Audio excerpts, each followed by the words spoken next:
Good evening, friends. Today we are going to discuss our fourth unit.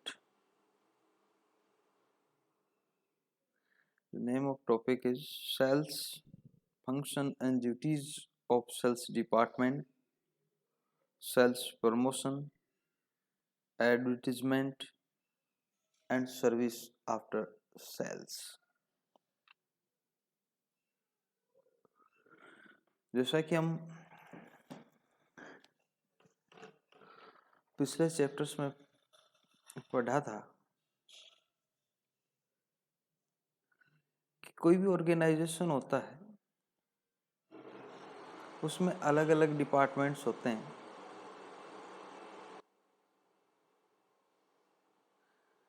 हमने ये भी देखा था कि जो संगठन होते हैं वो एक तो फंक्शनल ऑर्गेनाइजेशन होते हैं, एक जो दूसरे टाइप के ऑर्गेनाइजेशंस होते हैं उनको बोलते हैं एग्जीक्यूटिव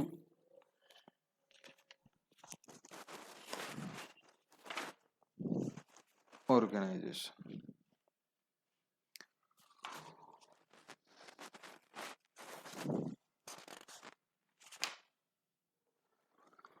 जो ऑर्गेनाइजेशन होता है उसके अंदर अलग अलग जो डिपार्टमेंट्स बने हुए होते हैं। कोई मार्केटिंग का होता है, कोई परचेजिंग का होता है, कोई अकाउंटिंग का होता है। सबके अलग अलग जो कार्य, उनके जो फंक्शंस हैं, उनके जो पावर्स हैं, उनकी जो रिस्पॉन्सिबिलिटी है एंड उनका जो इंचार्ज है या यूं कहें कि उनका मैनेजर है, वो सब कुछ पहले से प्री प्लान्ड होता है या ये संगठन के उच्च स्तर से तय किया हुआ होता है। तो आज हम चर्चा करने जा रहे हैं सेल्स डिपार्टमेंट की कि ये जो कंपनियों में ये जो सेल्स डिपार्टमेंट होता है, उस सेल्स डिपार्टमेंट है उसका क्या काम। तो देखिए कि जो सेल्स मैनेजमेंट है वो एक कला है, वो क्या है, एक आर्ट है जहां बिक्री, सेल्स का मतलब होता है किसी सामान, जो कंपनी जो हम प्रोडक्ट बना रहे हैं उस प्रोडक्ट को कैसे भी करके बाजार में बेचना। ये तो एक पुरानी या परंपरागत सोच है या डेफिनेशंस है कि हमने कुछ बनाया, उसको हमें या हमारा टारगेट क्या है कि जो हमने प्रोडक्शन किया उस प्रोडक्शन को बेचना। लेकिन जैसे जैसे समय बीतता गया या यूं कहें कि मैनेजमेंट है इसमें नवाचार होते गए, या यूं कहें कि जैसे जैसे मार्केटिंग विपणन की जो व्यवस्थाएं वो सुदृढ़ होती गई, या हम समझ सकते हैं कि जैसे जैसे खुली अर्थव्यवस्थाएं हैं उन्होंने पांव पसारने शुरू किए, या हम इसको यूं भी समझ सकते हैं कि जब से उपभोक्तावादी समाज या बिजनेस मॉडल है उनका विस्तार हुआ है, वैसे वैसे क्या है कि ये जो सेल्स की परिभाषा है ये भी बदलती जा रही है। पहले समय में था कि फैक्ट्री ने कोई प्रोडक्शन बनाया, मान लीजिए कोई फैक्ट्री कंपनी है वो पेन बनाती है, उसने 100 पेन बनाए, सेल्स डिपार्टमेंट का काम था कि वो सेल्स उसको बेच के आ जाए। अब ऐसा नहीं है। आज के दौर के अंदर जो मार्केटिंग है वो मार्केटिंग कहाँ से शुरू होती है, पहले रिसर्च होती है कि उपभोक्ता चाहता क्या है,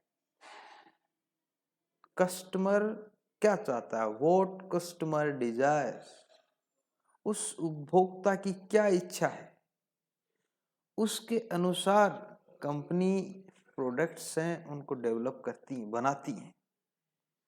बनाने के बाद उसको मार्केट में बेचा जाता है। मार्केट में बेचने के बाद जब वो कस्टमर तक पहुंच जाती है, उसका काम यहीं तक समाप्त नहीं होता। जब कस्टमर तक कंपनी अपना प्रोडक्ट पहुंचा देती है, उसके बाद वो कस्टमर से उसका फीडबैक लेती हैं, या ये चाहती हैं कि कस्टमर है उस प्रोडक्ट को लेके क्या चाहता है या उसके क्या विचार है। कहीं कस्टमर इसको गलत या यूं कहें कि नेगेटिव फीडबैक तो नहीं है, या कस्टमर जो चाहता था उसको वैसा सामान मिला या नहीं मिला। इसका वर्तमान समय में सबसे जो बेसिक एग्जाम्पल हम देख सकते हैं, जो ऑनलाइन मार्केटिंग या ऑनलाइन ट्रेडिंग होती है, या जो ऑनलाइन प्लेटफॉर्म है, वो आपको जैसे आपका सामान रिसीव हो जाता है तो वो चाहते हैं कि उन्होंने आपको जो प्रोडक्ट दिया, उस प्रोडक्ट के साथ साथ आपको जो सर्विस दी, आप उससे संतुष्ट हैं या नहीं है। उसका कस्टमर है वो उससे संतुष्ट है या नहीं है। क्या डिलीवरी वाले जिसने डिलीवरी दी उसने सही टाइम पर डिलीवरी दी, आपने जैसे चाहिए थी वैसे उसने डिलीवरी दी, ये तो एक डिलीवरी की बात हुई। उसके बाद आपने जो प्रोडक्ट लिया, वो प्रोडक्ट क्या आपने जैसा मांगा वैसा मिला आपको, आप चाहते थे वैसे मिले। प्रोडक्ट को आपके खोल के देखा तो कहीं वो खराब तो नहीं है। यदि आप उससे संतुष्ट हैं तो वो आपसे पूछते हैं कि हम आपको ये 10 पॉइंट दे रहे हैं कि 0 से लेके 10 तक कोई रेटिंग है, तो आप हमारे प्रोडक्ट से, हमारी सर्विस से कितने प्रसन्न हुए हैं, आप हमें एक रेटिंग दीजिए। दैट ये जो काम है, that work is done by sales department. उपभोक्ता की इच्छा से वो क्या चाहता है, वहां से लेकर उपभोक्ता उस वस्तु का उपयोग कर लिया, उपयोग करने के बाद भी वो संतुष्ट है या नहीं है। या यूं कहें कि वर्तमान समय में मार्केटिंग में सेल्स डिपार्टमेंट का जो सबसे मुख्य लक्ष्य है वो है ग्राहक की संतुष्टि। वर्तमान उपभोक्तावादी समाज में ग्राहक ही भगवान है, वही इस मार्केट को, मतलब जो मार्केट है that is driven by customer. अब ऐसा नहीं है कि कंपनी ने जो प्रोडक्ट बना दिया वही कस्टमर खरीदेगा, नो, वो समय गया। अब कस्टमर क्या चाहता है, उस कस्टमर के हिसाब से जो प्रोडक्ट है कंपनी को वो बनाने होते हैं। तो कुल मिला के ये है कि जो सेल्स डिपार्टमेंट है उसका कार्य बहुत ही वाइड है। इसमें क्या होता है कि अगर इसकी हम परिभाषाएं पे डालते हैं तो बिक्री का जो सेल्स मैनेजमेंट है वो क्या होता है कि व्यक्तिगत बिक्री के नियोजन, मतलब उसकी प्लानिंग, उसका निर्देशन, उसका डायरेक्शन और नियंत्रण की प्रक्रिया है। मतलब जो बिक्री प्रबंधन है वो क्या है कि बिक्री है उसका नियोजन की कैसे बिक्री करनी है, हमें वो प्लानिंग बनाते हैं, उसकी डायरेक्शन देते हैं कि कैसे कैसे काम होना है, और उसके बाद में उसके ऊपर कंट्रोल भी रखते हैं, नियंत्रण रखते हैं, जिसमें व्यक्तिगत बिक्री बल को भर्ती करना, बिक्री बल है उसको भर्ती करना, मतलब जो सेल्स मैनेजर्स हैं या जो भी सेल्स में जो वर्क करते हैं उनका भर्ती भी करते हैं, उनका चयन करते हैं, सारी चीजें होती हैं ये इस सेल्स में ही आती हैं। तो यहाँ पर हम देख सकते हैं कि जो बिक्री करने वाला होता है, जो सेल्स एग्जीक्यूटिव होता है, उसमें कुछ उसके गुण होते हैं कि उसमें जैसे उसका वैचारिक कौशल, या यूं कहें कि उसका कंसेप्चुअल स्किल्स कैसे हैं। कंसेप्चुअल स्किल मतलब उसको अपना जो प्रोडक्ट है वो मार्केट में बेचने जाएगा तो खुद के प्रोडक्ट है उसकी पूरी जानकारी तो उसको कम से कम होनी चाहिए। उसको इतना नॉलेज तो होना ही चाहिए कि उसको ऐसा नहीं लगे कि कस्टमर हमसे कुछ पूछ रहा है जिसकी सूचना हम या उसकी जानकारी, अपनी प्रोडक्ट की जानकारी यदि वो नहीं दे पाता है, ऐसा नहीं होना चाहिए। फिर पीपल स्किल्स होते हैं, इसमें लोगों का कौशल होता है। अब जो सेल्स मैनेजर होता है जो मार्केटिंग में जाता है, ये आप और हम पे भी लागू है कि कोई व्यक्ति हमारे पास कोई चीज़ बेचने आता है और वो हमारे से बात पोलाइटली नहीं करता है या रूड तरीके से करता है, या हमें उसका बिहेव या वे ऑफ जो टॉकिंग है वो पसंद नहीं आया, तो जाहिर सी बात है कि हम उसके प्रोडक्ट को तो लेने की तो बात दूर की बात है, हम हो सकता है कि उसको मना भी कर दें, उसके प्रोडक्ट को देखने में भी इंटरेस्टेड नहीं है। तो जो लोगों के कौशल में एक दोस्ताना तरीके से लोगों के साथ प्रभावी ढंग से बातचीत करने की क्षमता शामिल है, खासकर व्यवसाय में। मतलब ये जो एग्जीक्यूटिव होता है वो सामने वाले व्यक्ति की हाँ में हाँ, या यूं कहें कि उसके अकॉर्डिंग, उसको समझ के ही अपनी बात को कहता है। उसमें टेक्निकल स्किल्स भी होनी चाहिए, उसमें कुछ जो डिसीजन स्किल्स भी होनी चाहिए। कई बार क्या होता है कि कुछ कस्टमर्स ऐसे होते हैं कि आपको कुछ सवाल, अजीब से सवाल कर देते हैं, और कुछ कई बार ये होता है कि कुछ रेट्स, या यूं कहें कि कुछ कई बार ऐसे निर्णय लेने होते हैं कि जो व्यक्ति उसमें ये सोचता है कि मैं मैनेजर है वो ले पाऊँ या नहीं ले पाऊँ। लेकिन यदि एक अच्छा मैनेजर है, एक स्किल्ड मैनेजर है, तो डिसीजन है वो क्विक डिसीजन ले लेगा, और अपने हाथ से जो कस्टमर है उस कस्टमर को जाने नहीं देंगे, या यूं कहें कि उसको बिल्कुल भी वो नहीं करेंगे।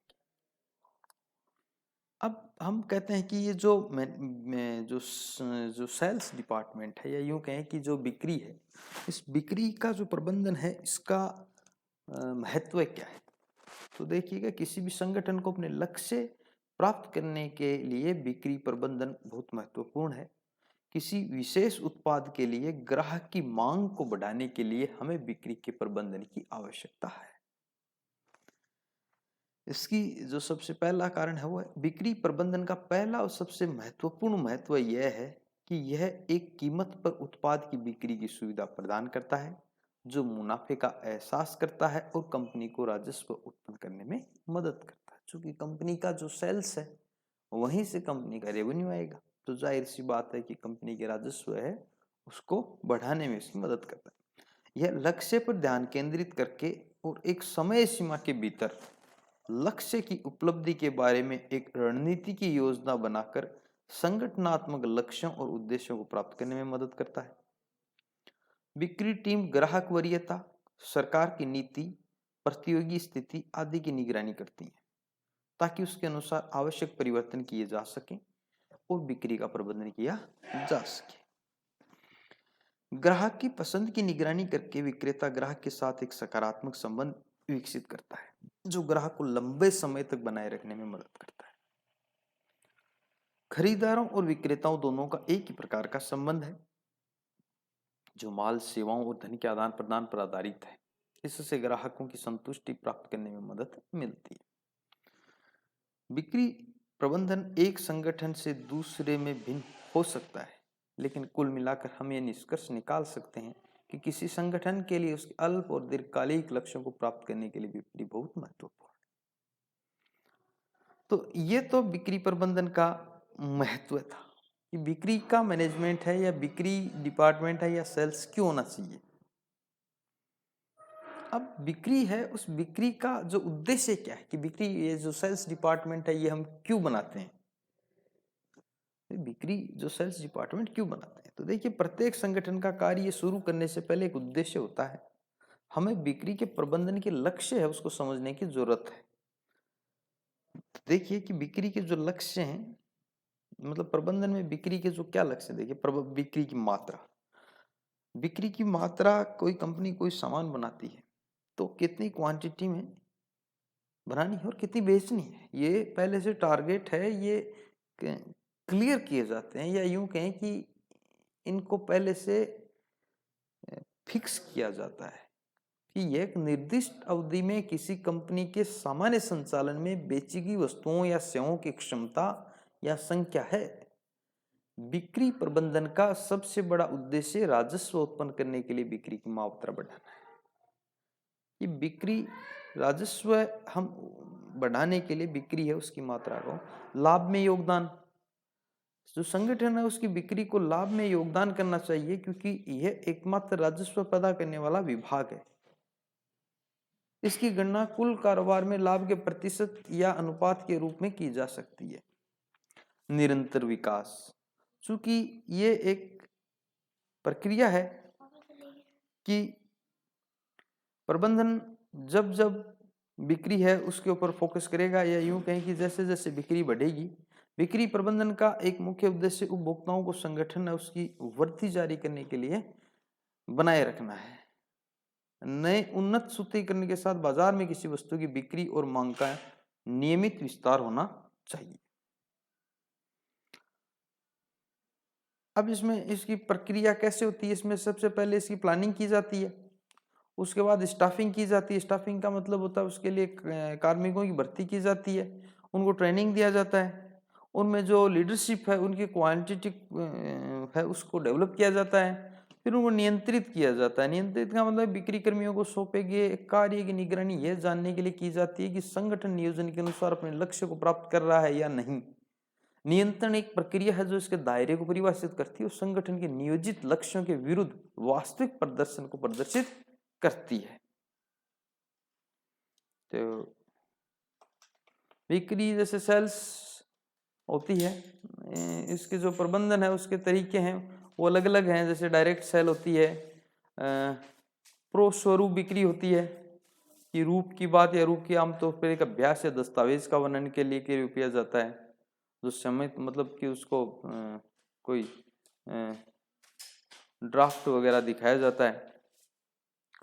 और इसका तीसरा जो टाइप है वो है कि एजेंसी आधारित बिक्री होती है, कि एजेंसी के थ्रू होती है, एक दरवाजे से दरवाजे तक होती है कि अपन डायरेक्ट एग्जीक्यूटिव्स को जिस भी कस्टमर होता है उसके घर तक भेजते हैं। हॉकिंग होती है, होकर